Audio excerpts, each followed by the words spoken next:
All right, so, hi everybody. Hello. Look, there's text on the screen, but there's no way we could see what people are saying. We'll check on the comments as we go in about, 10 minutes or so, but welcome to the Kitchen Table Podcasts, or as it's properly called, Realities. I am Mark, but you know that because you might not know that because you're listening on a podcast. So, Mark Fonseca Rendeiro, sometimes called Bicycle Mark.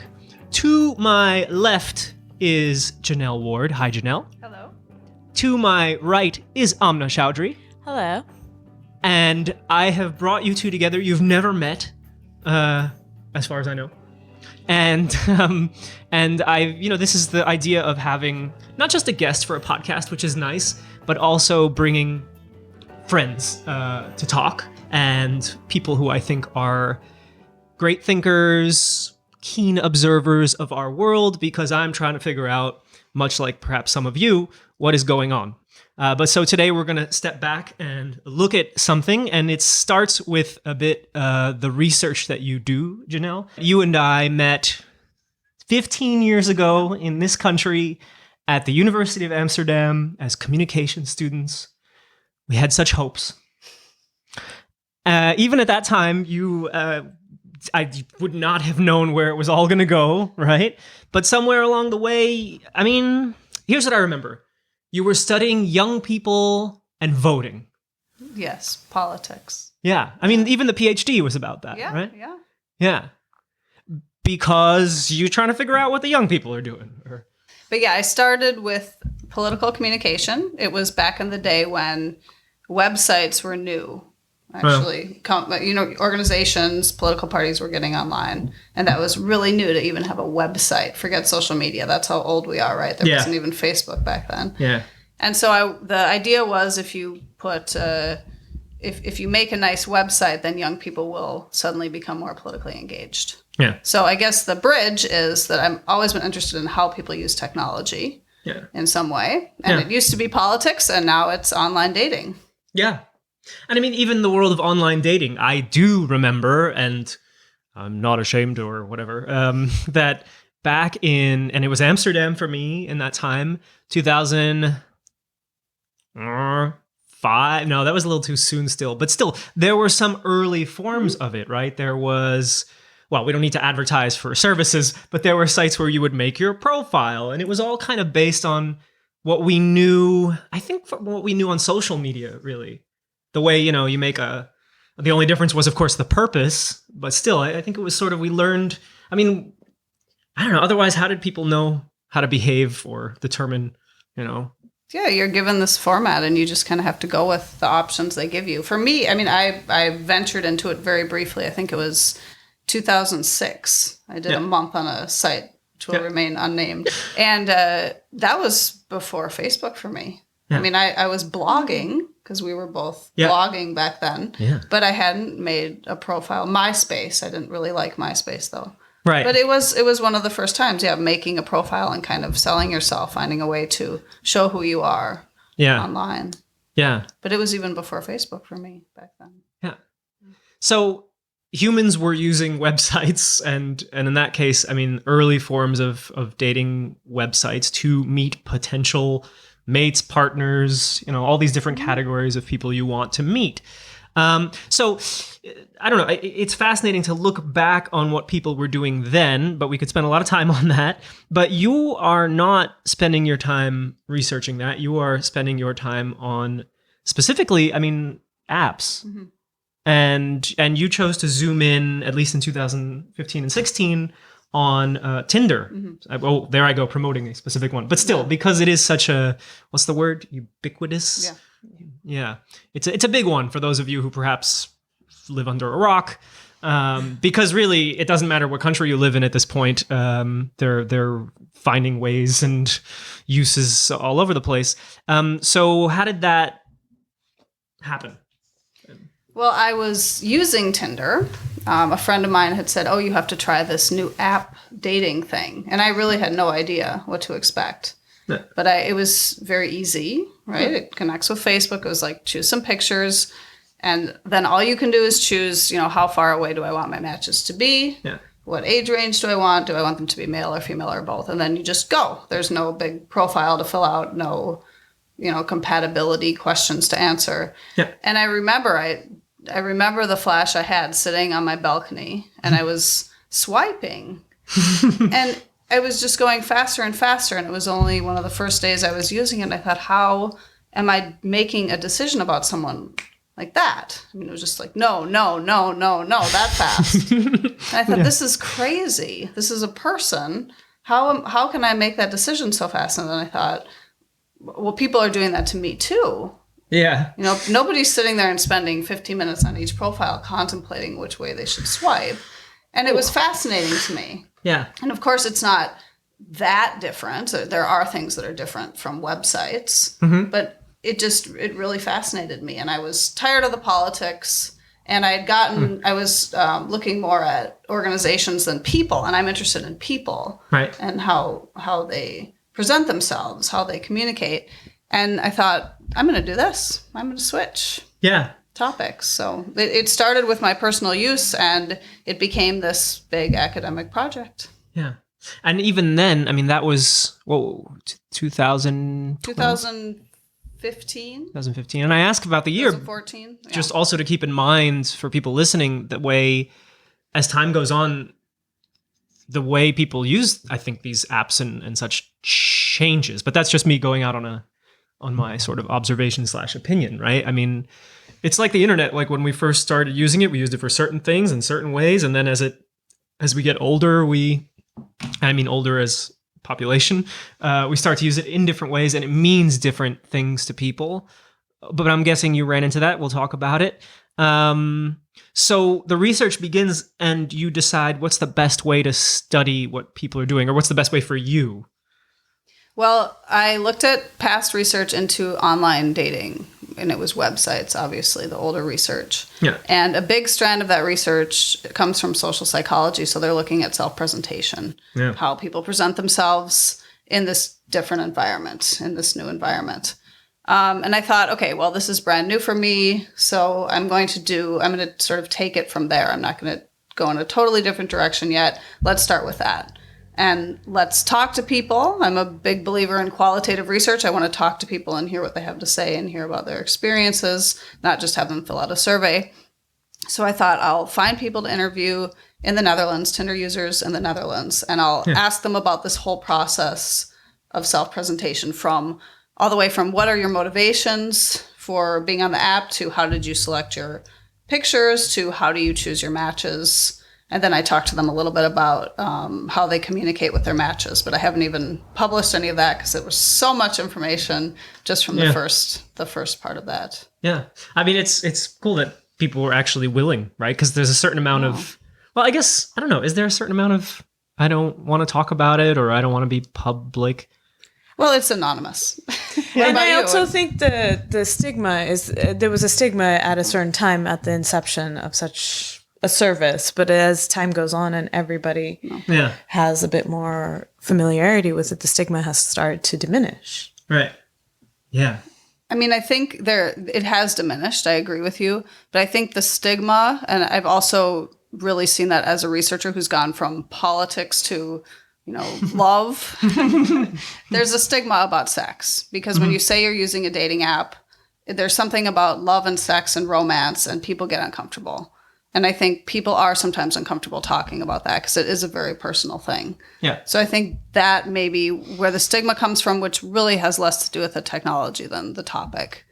But I think definitely the stigma as to, internet dating has lessened for sure with apps. I was thinking about that for a second. It was, as you said, the stigma has to do with, do it again. I think the stigma has to do more with the topic, which is love and sex and relationships, than it has to do with actually the technology itself. Because the first thing that I jump to is the fact that when it comes to technology, and now I'm thinking of like a broad range of topics, so not just dating, so maybe I should keep that in mind, that it could depend, but I also feel like we take so much of what was our sort of norms or what was considered okay, not okay, and we try to apply it to the internet, it seems. So getting back to this whole topic of love and sex, I'm guessing that to a certain extent we take what we sort of believed offline and we go in the online world, okay, that's not okay, or that is okay. I don't know. Well, I think it has something to do with serendipity too. Because we want to believe in serendipity, like you run into someone on the street and the books go flying and you look into each other's eyes and you're madly in love. But when you're on an app, you're signaling, I am looking. Right. And so there's a sort of deliberateness to that isn't there if you're just walking down the street. Yeah. Or sitting at a cafe reading a newspaper. I don't know. Yeah. What do you think? Well, I was wondering more that is it more akin to that, or is it more akin to maybe the old-fashioned matchmaking on a new platform and has become a bit more acceptable? Oh, go ahead. Yeah, being more acceptable. After all, how different is this than arranged marriage type matchups that, except for thankfully, rather than having some older matronly woman doing this for you, you have a algorithm. And I think we'll eventually get back to the arranged marriages with an app. Yeah, but that already exists actually. Oh yeah? Yeah. I don't know the names, but I've heard about them. Yeah. You can use it for anything. I'm gonna ask my mom to set up a profile. See what I did there? Ask my mom, because it's indeed. See, it's very hardwired. Yeah. I think I might be more, no offense, Mom, comfortable with the internet doing it than my mom. You don't really. You don't. Okay. It seems like uncomfortable to have my mother determine such a, like you said, it is. You bring up shame with like love and sex and relationships. It kind of feels funny. Yeah. Maybe we trust the machines more. Yeah. Well, yeah. But one of the things that I'm really curious about, and again, I keep pulling it from dating to all other areas, but I watch so much of like Instagram. An unhealthy amount of time, which in my opinion, anything above half an hour a day is an unhealthy amount of time. But for me, I go, I spend so much time looking at people's photos and knowing what I think is not just going on with you in a day, but also what's going on in your heart and your head in some ways. Like I was just doing some weird interpretation on your photos lately, Janelle, and you were like, maybe. And I was just putting all kinds of meaning into a pose or what was in the photo and this kind of stuff. So I feel myself doing this even outside of the world of dating apps, trying to read how somebody's doing. And yes, in the case of like Instagram, I'm not deciding if I want to go out with them, but I am sort of deciding how they're doing and if they're doing okay or if there's some I don't know what it is, but there's a lot of using cues like to make stories that maybe aren't even there.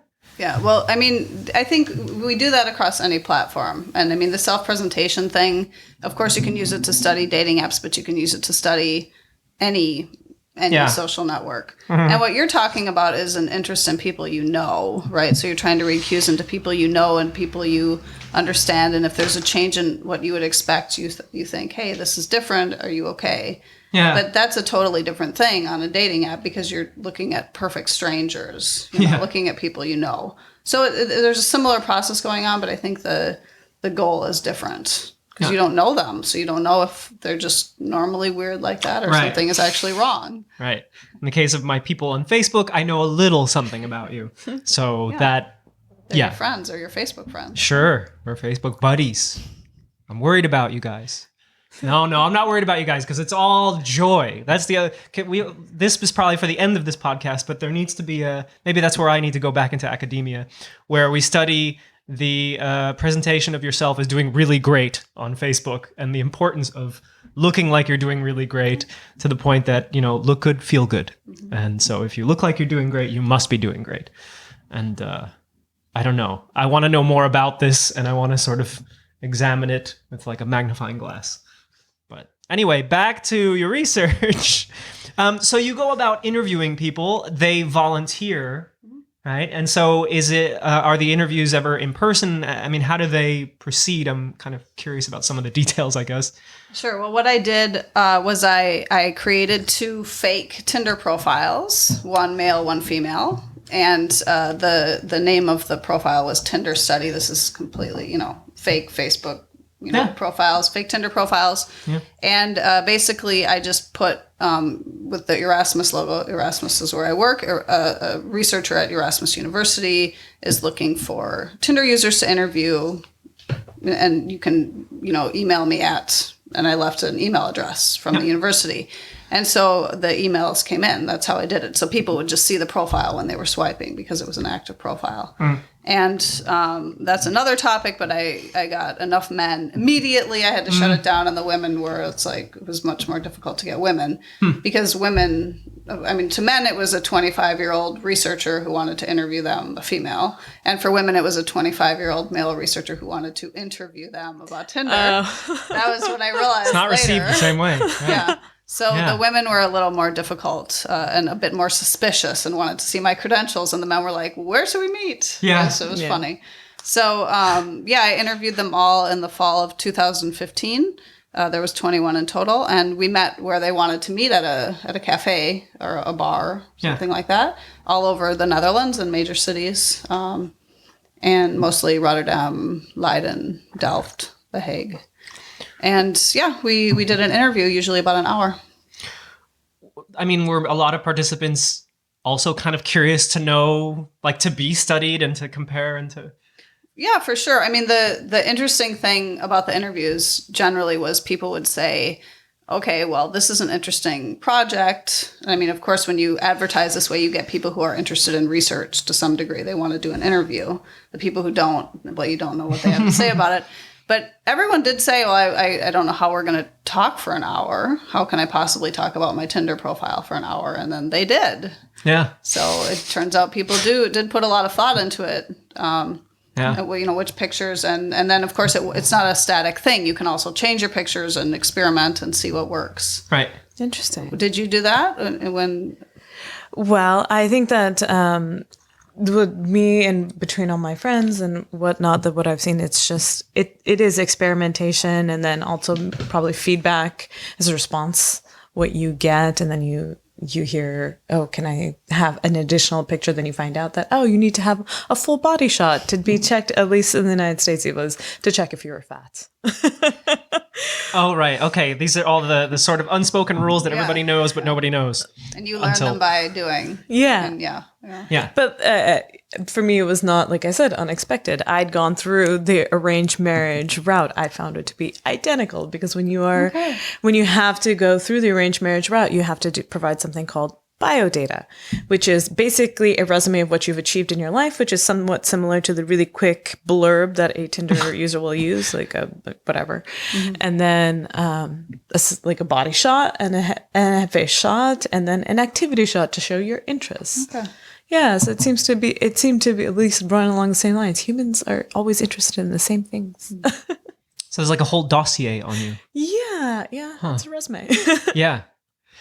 And I guess just like the online profile, some people will go really far into doing professional shots and very finely polished information.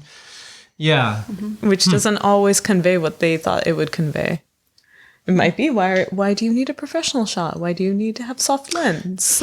Yeah. Right. It's like you were saying, there's all sorts of, now we're reading into this, like, why is everything only waist up? Do you have legs? Yeah. Oh, yeah. Yeah. And then also, like, well, you end up having experiences, and you find out that maybe you should be more suspicious. Yeah. I remember, I mean, it's all sort of in the past, but these ideas keep coming back, and you're going to probably, if you haven't already, had requests to be a consultant and share your knowledge. And when a lot of, let's call them startups, were interested in sort of improving, this was sort of just before Tinder.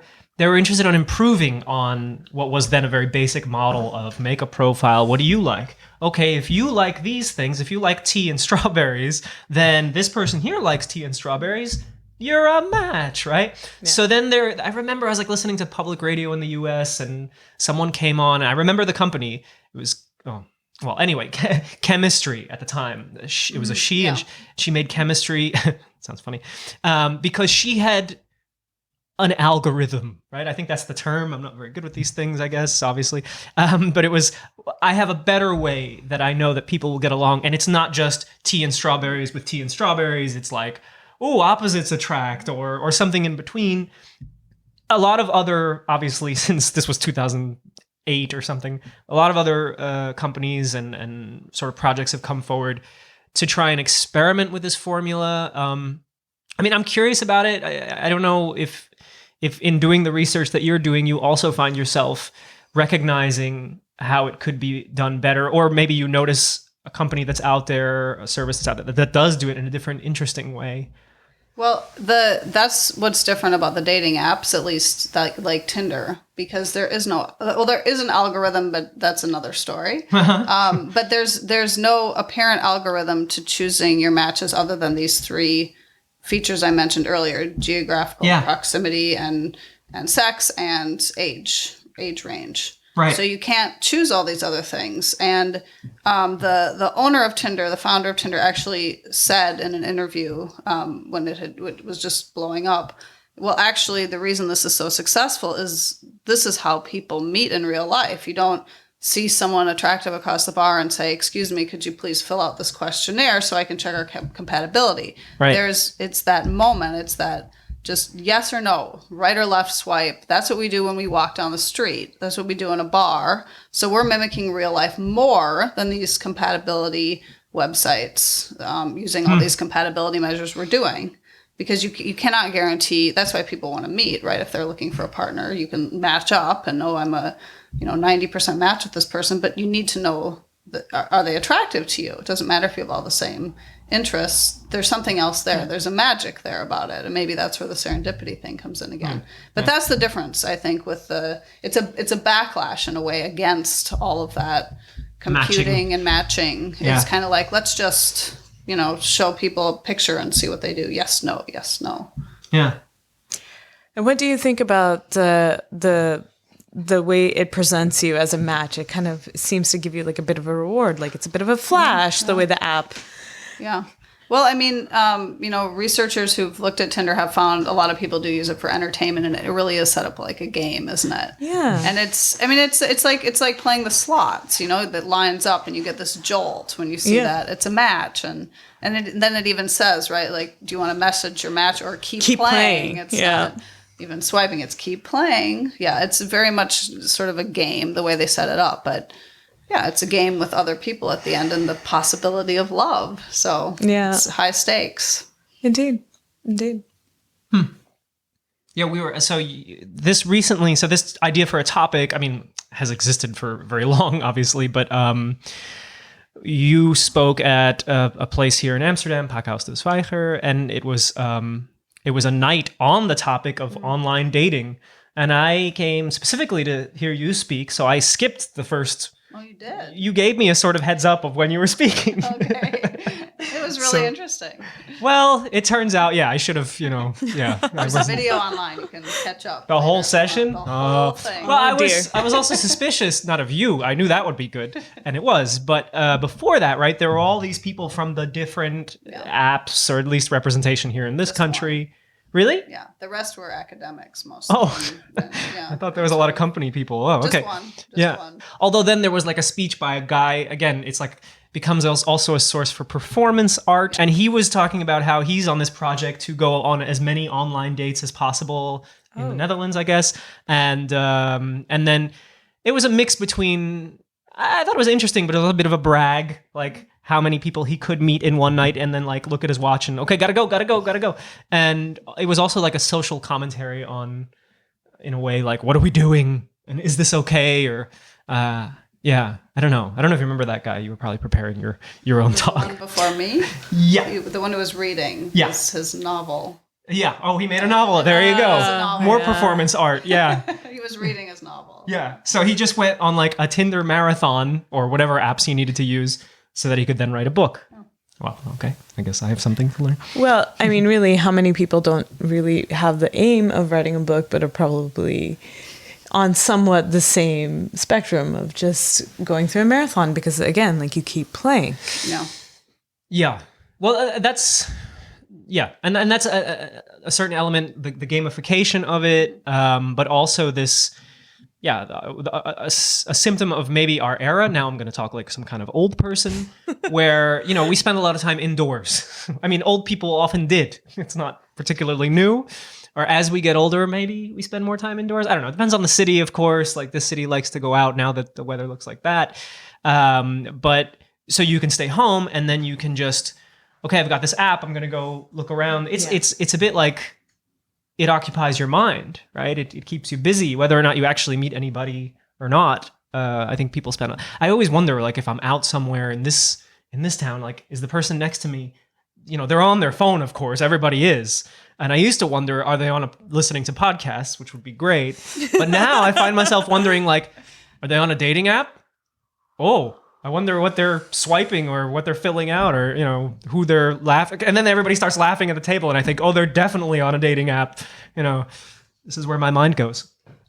Well, another place your mind should go is that so many times in my friends group, it's the married friends who want to open up your Tinder and swipe through it. Yes. And find it to be highly interesting and more engaging. And so much so that actually I read recently a New York Times article of this woman who's made a business of it. And so she's also, I think, a social psychologist. And she just went into business to to curate your profile and to answer and to swipe for you. And until you don't actually have anything to do with it, until you are required to show up for the date. She has been the one sending all the messages and all of these things, and she'll prep you before your date. I don't mean to judge, but people are too busy, or people don't want to be overwhelmed any longer. It's a post-Tinder era. I could do that job, right? Wait, I'm looking for new areas to work in. It is a job, though. I mean, managing. It takes so much time. Yeah, it really is. Maybe not just even a job, but an addiction. Yeah. Okay. Do you still want to do it? No.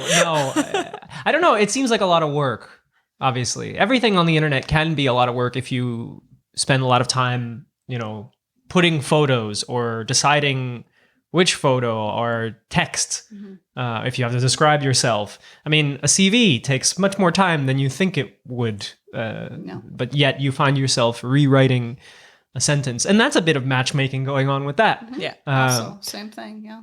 Yeah, and presenting Except it doesn't yourself. matter until you're in the interview, right? That's when the decision is made. So. Compared to dating, you mean? Yeah.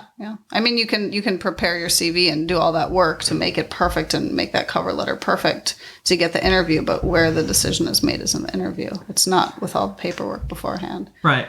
Which is more the dating app. Yeah. It's in the paperwork. Yeah. So you want to, I mean, it depends on your goals, right? I mean, my personal experience using dating apps and what I've heard from a lot of the people I've interviewed is a lot of people don't want to meet. They're just playing. They're just, they're collecting matches. They want WhatsApp pen pals, as I like to call them. They don't want to meet, actually. And I never understood that because I saw no point. I want to meet. I don't want to just chat. So it just depends on their motivation. So, do you think that's a characteristic of Tinder, or is that a characteristic of our online interaction now, that we have all become kind of hesitant to actually engage anybody? Yeah, that's a good point. It could be, I think it's probably definitely broader than just dating apps. Yeah. But yeah, I mean, I personally don't understand it. Maybe it's just because my motivation was always I want to meet someone. I don't see any point in chatting. Chatting is fun, but you know, there's it's sort of like, let's take the next step is meeting, then it's real. Yeah. So I never understood it, but yeah, some people, it's nice to just sort of have these pen pals, these people to check in with. Hey, how was your day? That's interesting. And how much of that would you suppose is the local culture versus actually human psychology? Yeah, of course, culture plays a role. I mean, there haven't been any big studies yet, sort of cross-culturally, of how people use Tinder, but yeah, of course it plays a role. I mean, it can be interpreted in different ways in different communities, of course. Yeah. Just depends on where you are. Now I'm just processing, like, okay, we're in the Netherlands. What do I know about culture in this country? And then how would that then translate to the online space or the dating space? and I see how weird this could get. Well, I would say that anecdotally, I think that one of the key features I notice here, that as opposed to where I grew up in California, is just that you have a core quote unquote friends group or social circle that you engage with regularly, and you keep those relationships there, not as fluid as maybe other countries, right? Where people go off, get married. Everyone has kind of a bit more of a, a typical core group, right? And so if you want to escape your personality and reinvent yourself, how could you do that? If you've always, move to the big city. Yeah, but even that, it's not that far away. So I don't know. Yeah, that's an interesting element of the Netherlands. Yeah. But also, people are. For me, the first thing that came to mind was this whole emphasis on being social, and even within language in the Netherlands, we talk about if something is bad, it's being antisocial. That's like the ultimate insult. Yeah. But that's in civic life. But then I wonder, like in the world of dating, or the how that then translates in terms of having to be social or maybe appear social. Oh, yeah. So then if you want to be attractive to another at least from Dutch culture, which of course we're in a place that has a lot of mixed cultures, but still, maybe you want to look like you're with a lot of people having a really good time because that's attractive in the Netherlands. I don't know. Yeah, I think that you're onto something there. Like, especially you want to show that you are not But that's specific to this one version of a culture. Yeah. Which also leads to the very entertaining, I find at least entertaining, side effect, which is you end up with pictures of like 100 guys and you're left wondering, which one are you? The profile with 5 pictures of just a group shot. Which one are you? Yeah. Well, or maybe it's just a way to hide. But however, I have to tell you, if I was your friend, I don't want to be in your like self-advertisement to others. Yeah. You had this other element when you gave the speech at the Pack House.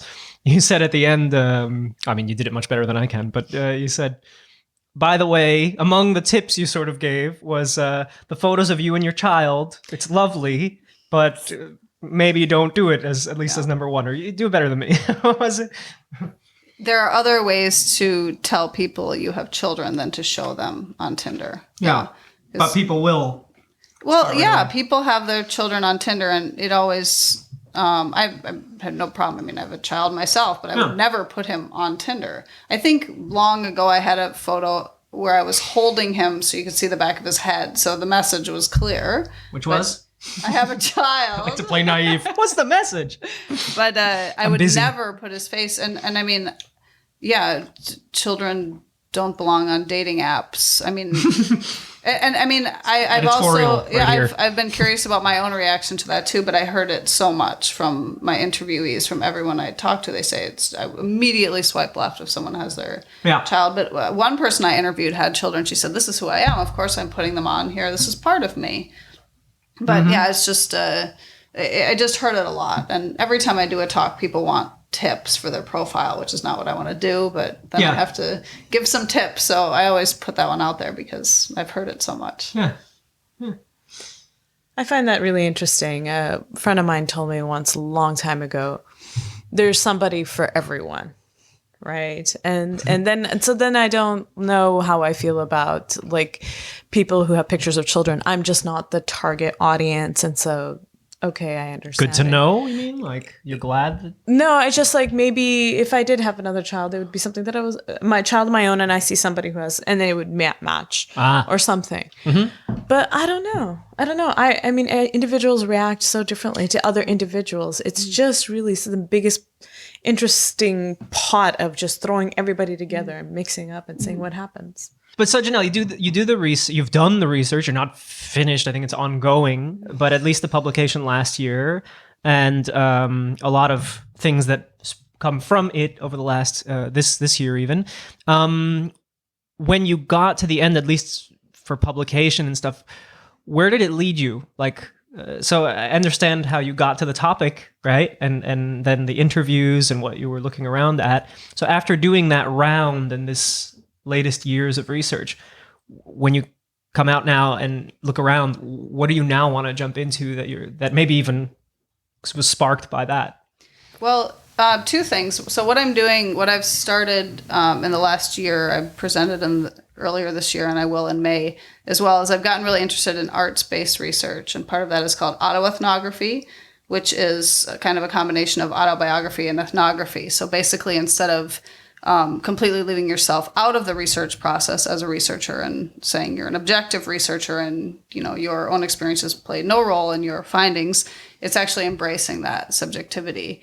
And there are very creative ways to do that. I mean, some people, make art or make paintings. I write. I like to write creatively more than academically. Mm-hmm. So I've started to, write more. Let's say I've written fiction-based pieces based on my research results. The paper that I presented in February in Belgium was a short piece called Please Swipe Right, which is basically, the narrator speaking to an unknown other Tinder user and taking them through the profile pictures and telling them about the profile pictures. And the profile is mine. It was a version of my profile from a few years ago.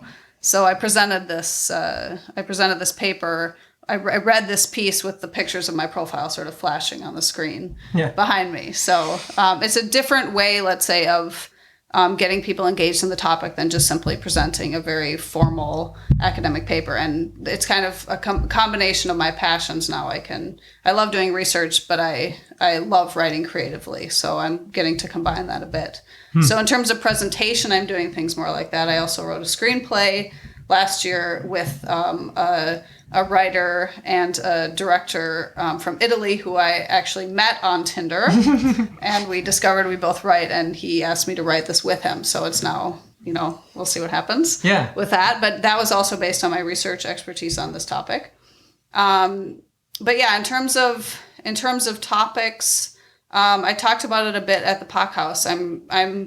Let's say I didn't know it would take me here, but doing this sort of general research introduction, I am very interested in how people, let's say, conform to their own stereotypes and how they make decisions about people. I mean, it can be based on race, it can be based on class, whatever it is. Because what I found from my interviewees is people are just looking for people like them. Mm-hmm. And I think there's really not a more, let's say, powerful place in life to uncover people's stereotypes than when they're looking for love. So I agree. For me, the ultimate truth.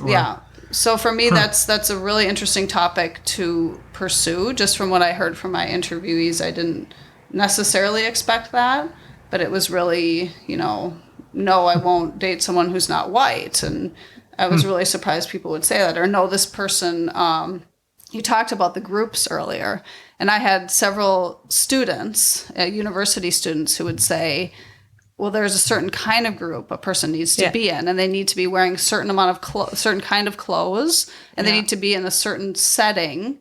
And if this setting is okay and this setting isn't, and there's all these cues that people use to find someone who's like them. So I think this is happening on dating apps. I think it's a fascinating sort of direction to take, just kind of uncover these aspects of our society that are. So here we're going back to politics now. Yeah, we are. So I'm going full circle there. But it's an interesting, and you've got some evidence there that more so than in politics, because my mind did travel to political choices, but even by Facebook and the way, people will, I don't know how active people are, but with filtering people out that are too often talking about politics in a way they don't like, right? Yeah. And so, okay, that's not matchmaking in a sense, and politics is also not really matchmaking. So for me, it's sort of definitely a new idea, but clicks right away with the idea that when you're looking for love, that's when the core you is out, or maybe, or the worst version of you too. I don't know. Or I think another way to possibly approach it is this is just a practice in human interaction. And yeah, you might be doing it on a platform for love, but human interaction at its basis has certain biases, certain ways of acting that act out very similarly, maybe in the job hiring process, like we spoke about, or maybe in finding friends, because it's not uncommon to make quite good friends through this platform with people that you may not have ordinarily met. I think it's really interesting, but the core thing, like you were talking about earlier, Janelle, is about how you present yourself, and then what does that lead to? I mean, as a politician, isn't that the core of what you need to do? Present yourself, and what does that lead to? And to get people to like you, regardless of if you like them. Yeah, and I don't know if anyone jumps to such a conclusion, but just in case, a lot of this stuff existed offline already. Oh, yeah. Yeah.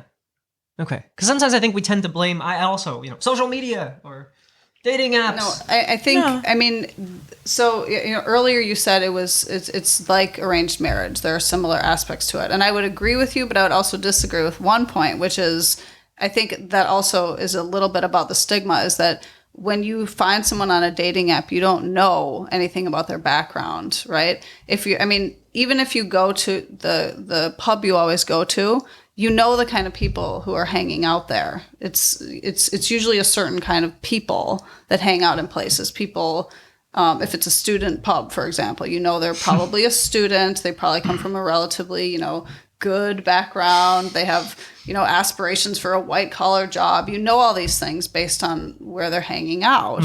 Whereas on Tinder, you don't know that information. So you need to gather that information from the profile. So that's what's so interesting, right? And yes, we've always done it. We make these snap judgments about people. When I first started studying Tinder, I thought, well, it's hot or not. That's easy. Are they hot? That's the criteria. But that is not the criteria. Of course, it's important that someone is hot if you swipe right on them. But it isn't enough to be hot. You also have to be like the person who's swiping. Yeah. You have to match them in some way. And that's why things like, when people say, oh, well, if they have a misspelled word in their profile text, I'm swiping left. I would never date anyone who can't spell. A misspeller. I don't want that. No, but that's a signal, right? There are all these signals people give off and people, exclude based on those signals. So we've done it. Of course, it's nothing new. Yeah. But it's almost, for me, it's interesting to jump on a sort of, a bandwagon of studying dating apps, which is a hype, but it's a way of revealing things that have always been there about human nature. So people get excited, hey, let's talk about dating apps, and then suddenly they're confronted with their selves. Yeah. So I think it's also interesting for me. It's a new way of showing people they're doing the same thing they've always done. I'm always kind of curious if we're going to have, so we have like artisanal beer and everything goes back to the 1800s or something, and all the hipster bars and restaurants and clothes. So maybe we're going to have like artisanal dating where you go back to trying to go to a cafe or a bar, or you see where I'm going? Yes. Yeah, but that's assuming that we have maintained those social interaction skills and not have completely lost them by then. No, but there'll be some hipster who has a degree in history who will teach everyone how to be like in the 1900s. Oh, I hope so. So there's going to be like what was it called? Sadie Hawkins dance. Where oh, nice. Yes. In Amsterdam, Friday night. It's going to be great. At your house. See you there. Girls on one side or whatever. We'll figure it out. There's going to be a lot of divisions though.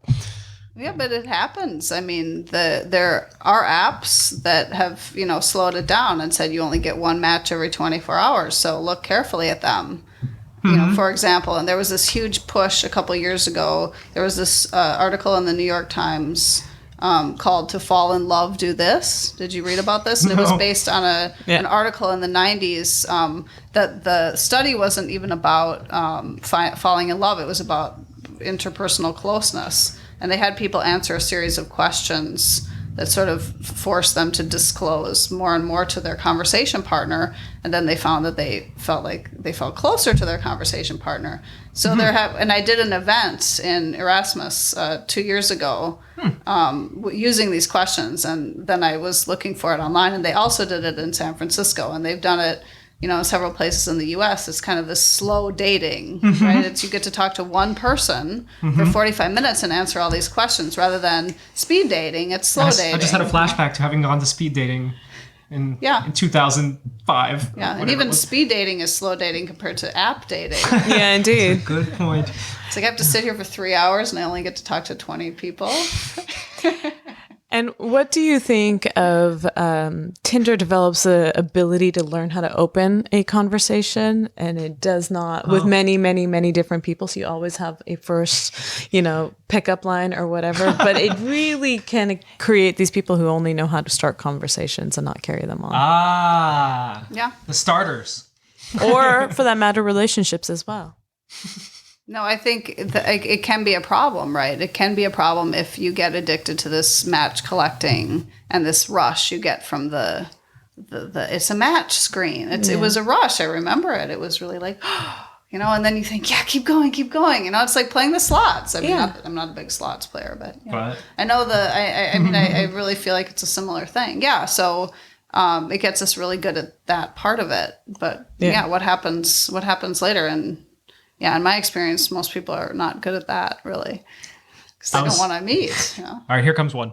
I was on a plane. Yes. Turn that off. I don't care. This happened. I was on a plane to Portugal, the old EasyJet Express. And it's EasyJet, so... and you get on the plane, and I go to my seat, and there's a girl sitting in that seat. She seems very nice.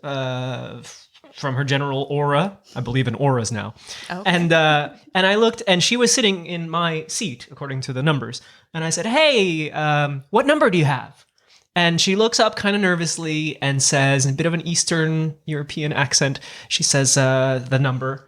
And I say, that's there. It was just across the aisle. And she starts like, oh, I'm so sorry. And I said, no, stay. I'm going to go there if you're okay with it. And she's like, oh, okay, great. And sat and like gave me a smile or two, and then life went on, right? And I notice everything around me. I notice what she's eating and sort of fidgeting as the flight goes on. And I'm like, I think I know a thing or two about this girl. But anyway, on goes life. We arrive. It's a slow process because it's EasyJet. I arrive on a Friday. I leave Portugal on a Friday. So I'm boarding the flight on Friday, and 4 people ahead of me, there's a girl that keeps looking back at me. But, I always figure she's probably looking at the person behind me. And I'm like, I don't know. And then it dawns on me only minutes later that it's the same girl. And I was like, oh, of course, easy. We're going back to Amsterdam. And then I'm trying to figure out, well, I at least want to acknowledge the fact that we've seen each other before, and maybe we can laugh about it. I'm bored. So I'm going in the rear entrance of this plane, and the other ladder has her and a bunch of other people, and it's all going very slow. And I'm like, I gotta be acknowledged. And I look over, waiting, and she looks over, and I wave, and I'm like, hey. And she actually waves, and I look around to make sure it's for me, and it is. And we laugh. We just kind of both from really far away, we just ha ha ha. And I'm like, great, this is good. Get on the plane. We don't see each other because it's EasyJet. And we arrive, and I'm like, I'm not finished. I want at least one more joke out of this. So I just go up to her. I don't exactly remember what I said anymore, but it was something like, so Portugal is pretty good, huh? Or something like that. It was better than that, I swear. And she laughs. Like I hadn't done anything. She was laughing before I even started talking. And she laughs, and she says, yeah, it was great. I said, where'd you go this time? And she's like, oh, I went to Lisbon and Albi. I'm like, Albi, I'm from that area. Wow. Well, anyway, I'll see you on the next flight. And I left. And I was telling this story to my friends, and they're like, and you left? That's it? And I was like, you think it's going to get any better than that? Like, I'm George Costanza. Like, that's the top. Like, I'm out. Like, but it's a meet cute, though. And that's it. That is a meet cute. Yeah. No, I'm a believer in the, like you said, the good opening and then goodbye. Oh, goodness. All right. That story had moments. Yeah, but that is serendipity. I mean, you blew it. But that is serendipity, right? That's serendipity right there.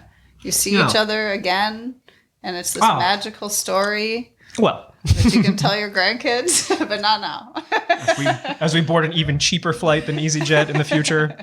But Janelle and Mark, what do you think about this serendipity thing versus one thing that Tinder does offer is maybe if you have an audience that is a very specific audience, like for my example, people who love curly hair, which luckily is growing. Used to be when I was younger that everybody told me to straighten my hair, but now everyone loves it, that it's natural.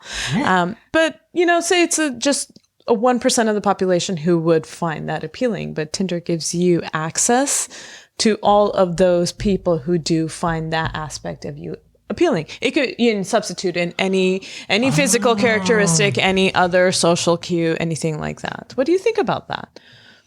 Well, I think, I mean, the serendipity question, I keep joking about it and these offline examples, but why isn't it serendipity if you meet on Tinder?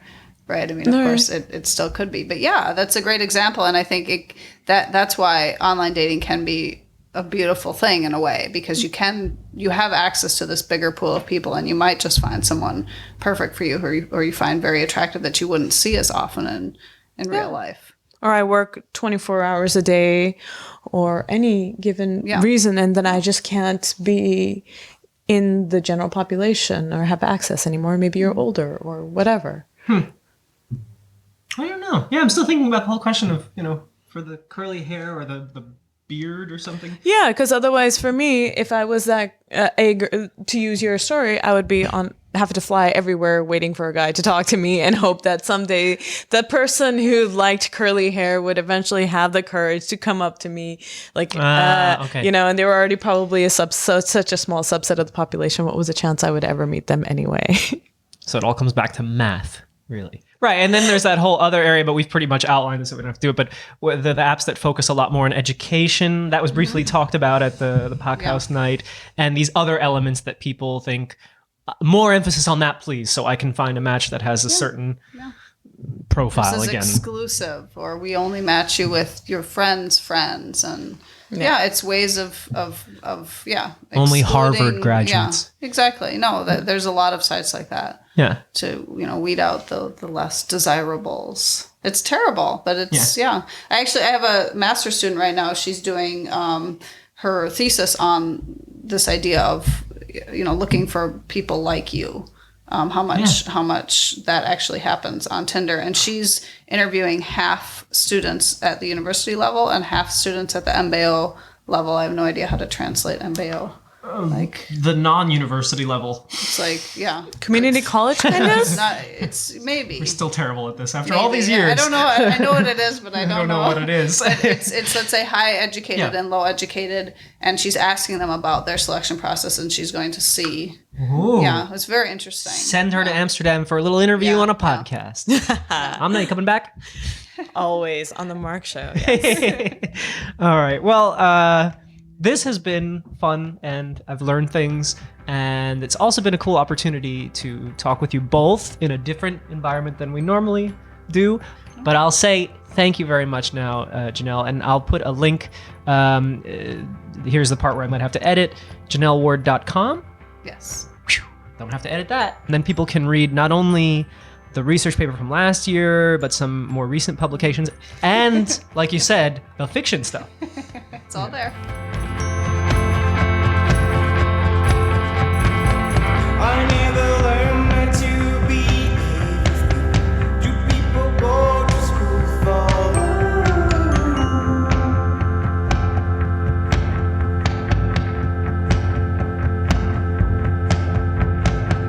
either some good classes to it, either some good classes to it. Experience says, yes, I see that. Okay. Pull the shade down. Joe, of course. Camille. Yeah. The light behind you is making you look like a ghost. Right, like Facebook Live. Well, maybe.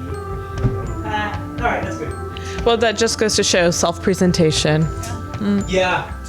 Gotta work harder. Yeah. All right. Bye.